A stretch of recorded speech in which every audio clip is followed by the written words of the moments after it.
Vem com o Pão. Voltamos, irmãos, aqui gravando o nosso segundo bloco, hoje conversando aqui com a Tânia e com o Rogério. E nós vamos aqui agora conversar um pouquinho mais com vocês sobre um outro material que já demos uma introdução no primeiro bloco, já falamos um pouquinho sobre a área financeira, que nós vamos falar sobre o livro Seja Próspero, que aqui está o Rogério aqui meditando nesse livro, vai compartilhar um pouquinho com a gente sobre como é que foi aí essa transformação, o que esse livro trouxe de conhecimento para ti, Rogério? Amém. Irmão, eu comecei a ler o livro Seja Próspero, né? Inclusive eu dei um para o meu patrão de um brinde para ele, né? E começando a ler esse livro, eu estava cometendo erros que eu não sabia. E o livro me auxiliou e me ajudou muito nisso. Inclusive, o Senhor me tocou de compartilhar aqui na igreja para os irmãos essa dificuldade que eu tinha e que acredito que também outros tinham na época, né? Ou seja, eu dizimava, sempre pagava o dízimo sobre o valor líquido, né? Sobrou lá tanto, eu pagava os 10%. E nesse material eu fiquei conhecendo que não era bem assim. Ou seja, eu estava roubando, não, eu estava, por ignorância minha, estava fazendo errado. Ou seja, eu pagava o dízimo sobre o valor líquido. E o livro me abriu os olhos, que não, tem que ser valor bruto, né? Ou seja, tudo aquilo que eu recebi. Eu não podia, por exemplo, tirar coisas que eram benefícios meus, que não estaria sendo correto. Então, a partir daquele momento, até compartilhei aqui com os irmãos, né, no culto, e comecei a fazer o correto, né? Porque naquela época eu fazia achando que estava certo. E muitas coisas a gente faz achando que está certo e não está. Aí que eu sempre cito os materiais, que é uma fonte de vida, né? Porque ele te dá crescimento, no caso do Seja Próspero, ensina as finanças, como a gente estava conversando antes. Ele te mostra como os procedimentos que Deus quer de nós para que a gente prospere, que a gente seja abençoado. E um desses itens que me chamou a atenção foi a questão do dízimo, ou seja, eu dizimava de uma maneira e não era aquela maneira correta. E o livro me ajudou. O livro foi tipo um colírio, né, que Deus pingou no meu olho e tirou aquela treva ali. E a partir dali eu comecei a fazer correto, né? Então, até aconselho os irmãos a ler esse livro. E nesse livro tem uma oração muito boa também. E nesse dia que eu compartilhei, o Senhor me tocou de trazer o livro e fazer aquela oração também. Então, o Senhor fala conosco, né? Ele fala através dos materiais, a gente tem que meditar e não só ler, tem que colocar na palavra também, né? Fazer um equilíbrio, que a gente falou antes. E aquilo ali me auxiliou. Inclusive, eu soube de irmãos que também não sabiam como é que era o dizimar. E conhecendo aquele, compartilhar ali, eles começaram a ter um entendimento melhor. Amém? A gente vê assim, né? O Senhor dizia assim, que tem que dar o dízimo e dar as primícias, né? Então tudo aquilo que o Senhor colocar na nossa mão, a gente vai dizimar. Mas daí vem o espírito da avareza, né, Rogério? Mas peraí, de tudo, daí já estava sobrando pouco. Agora, se eu pegar de tudo e dizimar, vai sobrar menos ainda. Como é que eu vou fazer? Né? E aí o Senhor está nos mostrando que é Ele quem abençoa, Ele quem dá todas as coisas. Então a gente fica assim, não, mas daí é muito. Mas olha, a gente fica com 90% de tudo que o Senhor coloca na nossa mão. Né? Mas como assim? Agora, esse valor, o Senhor disse que para que haja suprimento na minha casa, que é exatamente o reino de Cristo, onde nós estamos inseridos. Então isso acaba nós desfrutando de novo. Olha como Deus é bom. Né? É só uma questão de administração, né? Porque O dízimo é importante, né? O dízimo é muito... Olha que eu fiz, né? Pedir para Deus arrumar um emprego para mim começar a pagar meu dízimo e ajudar meu marido. Em 3 meses a gente conseguiu pagar todas as contas e Deus foi abençoado com nós. Nunca deixa faltar nada. E que bênção, né? A irmã já estava despertada para esse interesse, né? De dizimar. Eu quero contribuir na casa do Senhor. Eu quero dizimar. Agora, uma outra coisa que esse material fala aqui, que eu estou aproveitando para compartilhar com o Rogério e com a Tânia aqui, com você, amigo, que está aí nos assistindo em casa, compartilhando com a gente, é também com relação ao que o Senhor diz, dizima de tudo aquilo que eu coloco na tua mão. Bom, eu ganho salário, mas de repente eu ganhei um presente, né? Foi lá a minha mãe, foi lá a minha sogra, eu quero dar um presente para vocês. Foi lá e deu um eletrodoméstico, foi lá e deu um jogo de pratos, foi lá e deu uma utilidade doméstica para casa, né? Um jogo de toalhas. A gente disse, que bênção, que legal. Aí o Senhor está dizendo para nós assim, Ok, mas eu toquei no coração desta pessoa para que te abençoasse.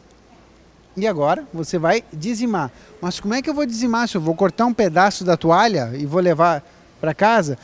Do jogo que eu ganhei, eu vou pegar uma toalha de rosto e vou levar? Pode ser que seja. Mas o Senhor diz assim, tudo aquilo que está chegando na tua mão, tu dizima. Então, qual o valor que chegou daquilo lá na minha mão? Né? Do jogo de toalha. Quanto custou? Eu vou dizimar. Chegou um jogo de pratos. Eu vou dizimar. Eu não preciso desfazer o meu jogo. Mas como é que eu vou? Era um jogo de 6 pratos. Eu vou tirar um. Pá, mas daí vai ficar incompleto o jogo. Não. O valor que o Senhor me abençoou, eu vou devolver para ele aquilo que ele tocou no coração para que eu seja abençoado. Isso é também o Senhor nos abençoando e é daí que a gente também dizima para o Senhor. Isso nós estamos falando do dízimo. Mas tem a instrução da oferta, Rogério, também. No Seja Próximo. Tu lembra alguma coisa para compartilhar com a gente aí sobre a oferta também? A oferta, vou ser bem sincero aqui para os irmãos, ainda tem uma fraqueza nessa área, né? Porque sabe que o espírito da avareza, se tu não repreender, ele começa a te encher de ideias, né? E eu confesso que a oferta ainda tem essa fraqueza. Claro, a gente oferta, mas não naquele sistema correto. Ou seja, o que Deus te deu a mais, né? Tu contribui com o Senhor. Não, por exemplo, pegar e ficar com, que nem o irmão falou, dos presentes. Tudo são coisas que muita gente não conhece, não desconhece, né? E o livro, através dessas ministrações, a gente vai aprendendo. E realmente, quanto à oferta, eu ainda tenho uma fraqueza. A gente oferta, assim, encontros regionais, encontros gerais, mas na própria igreja a gente é meio duro ainda. Mas em nome de Jesus isso aí vai ser estabelecido, né? Mas tem a administração lá da oferta que diz, né, que a gente deve ofertar e que a oferta é uma contribuição que a gente faz por amor, que não tem um valor estipulado, né, irmã Tânia? É um valor que eu quero ir lá e quero ofertar por amor. Agora, se eu vou ofertar R$1, se eu vou ofertar 100 mil reais, se eu vou ofertar outros 10% do meu salário, isso é tu e Deus, mas Deus deseja ver do teu coração que você está entregando para Ele, né? Ofertar até para um irmão, que Deus já falou para mim, sabe? Eu ofertei assim, eu vi que um irmão tá precisando, né? Eu tô tomando Deus falando comigo, vai lá e dá, vai lá e dá. Eu peguei, fui lá na casa dela e dei, né? Só o Senhor mandou te entregar isso aqui. Amém. Que benção. Essa é uma outra prática também que o Senhor nos comenta, que é a esmola, né? Que leva esse nome exatamente da oferta que a gente dá para uma outra pessoa, né? Não necessariamente, não estamos chamando a outra pessoa de mendigo, né? É só o nome desta oferta, ok, irmãos? Para os irmãos não se confundirem, né? Senão, mas eu recebi uma esmola, será que ela está achando que eu sou um mendigo? Né? Não. É o nome que a gente dá para essa oferta, né? Quando a gente oferta para um irmão, está aí também a instrução. Irmãos, o que mais aqui vocês compartilham com a gente? Algum outro material? Algum que vocês estão aí vendo? Perdão. CD Perdão. Eu, assim, na minha empresa, assim, tem muita... Sabe como é que é em firma, assim, né? Sempre tem uns xixi pra cá, xixi pra lá. E um dia uma colega minha, né? Eu fiquei meio assim com ela, sabe? Que eu chorei a tarde toda, assim, que eu tava com uma raiva dela. Uma raiva, sabe? Chorei a tarde toda. Daí terminou o expediente às 6 horas, né? E eu fui, quando ela tava na rua esperando, sai dentro, tu quer uma carona? Putz, peguei, com o marido dela, vai buscar, peguei e fui, mas fui com aquela gana e não pedi perdão para ela. Dormi com amargura. Outro dia, a primeira coisa que eu fiz, cheguei no trabalho, fui lá e abracei ela e pedi perdão, né? Porque eu estava com muita raiva dela. Sabe?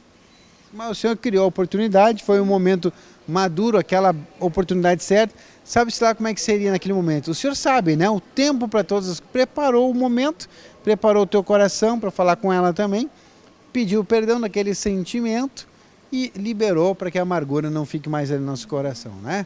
Realmente o CD Perdão tem é uma ferramenta maravilhosa, viu, gente? O perdão tanto para a gente pedir como para a gente liberar. Muitas vezes as pessoas nem sabem que nos fizeram alguma coisa, mas a gente se sente chateado. A gente se sente ofendido, então a gente precisa liberar o perdão. Então a gente vai orar para o Senhor. Senhor, eu quero liberar, ou seja, não quero nenhuma restituição mais, nenhuma desculpa. O perdão é uma perda grande, então eu quero perder a minha razão, eu quero perder meu sentimento de reivindicar alguma coisa daquela pessoa que fez para mim. está perdido, eu não quero mais, né? E a gente usa o perdão. E quando a gente faz isso, irmãos, a gente abre a oportunidade para que o Senhor abençoe as nossas vidas. Então é importante a gente aprender essa instrução que vem com esse CD. Esse CD, perdão, tem ministrações, tem áudios e tem oração, para a gente poder aprender mais sobre essa ferramenta, né? Irmão Rogério, o que tu compartilha com a gente aí?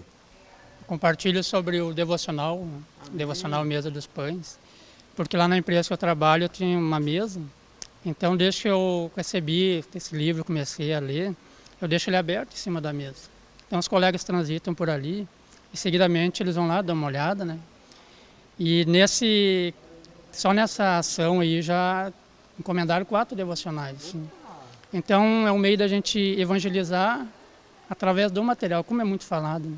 Que nem o apóstolo diz que hoje em dia, com a pressa, com as dificuldades, a gente não tem aquele tempo de ir pessoa em pessoa. Então o material abre esse caminho. E esse devocional das mensagens diárias é muito bom. Então, o irmão tem, né, os vídeos. Então o pessoal leu, a gente leu, às vezes eu leio com eles também, porque tem as passagens bíblicas. E aquilo ali vai despertando interesse. Inclusive colegas meus que são de outras denominações também encomendaram o livro. E esse livro aberto ali ajuda muito, né? Porque Deus pode tocar um coração de alguém lá e numa mensagem naquele dia ele buscar aquela alma. Às vezes só largou o livro ali, né? Foi um gesto simples, mas aquele simples pode ter trazido uma alma para o Senhor. Amém. Porque lá dentro tem os eleitos de Deus. Eu sempre oro para o Senhor me mostrar quem são. E daí, de repente, um gesto simples que tu acha que não... larguei um livro ali. Não, tu tem que ter fé que aquele gesto pode buscar uma alma. Então, esses irmãos que receberam, pegaram e compraram o devocional, eu pedi para ela, leva na tua congregação, mostra para os teus irmãos, mostra para eles que é tudo bíblico, que não é nada que uma editora inventou, não, está ali as passagens, os versículos, todas as mensagens, para ver o interesse deles. Né? Então, isso é um meio de propagar essa palavra. E vai que eles gostam e levam para a congregação também, né, Rogério? Exatamente, isso que era a intenção do Senhor, né? Levar para eles o Evangelho do Reino. Tem denominações que ainda não desconhecem, né? Então, nós temos que aproveitar as oportunidades. Deus abre as portas, agora se a gente fechar o coração, aí nós estamos indo contra um propósito. Né? Que bênção, Thaís, o Devocional Mesa dos Pães, que você tem 3 volumes, ok? São 366 mensagens em cada livro, uma para cada dia do ano e sempre contemplando aí, se for o caso do ano bissexto, né? Que daí fevereiro tem um dia a mais. Então você tem aí, sempre está coberto, né? O Senhor preparou todas as coisas, vá aqui naquele ano, vai ler aquele material, que ó, não tem um ano impresso, não é de 2017, 2016 ou 2018. Ele é um dia para cada... um texto para cada dia do ano, sem o ano X, né? É um devocional permanente que você pode estar aí adquirindo. Tem 3 volumes e você tem então aí 3 anos consecutivos sem repetir nenhuma mensagem. Tem aí para poder estar trabalhando e buscando sempre essa mensagem devocional, tua devoção diária, a tua busca, que você tem ali uma sugestão de texto para isso, né? Gente, estamos aqui conversando com a Tânia e com o Rogério, vamos fazer um intervalinho e voltamos em seguida.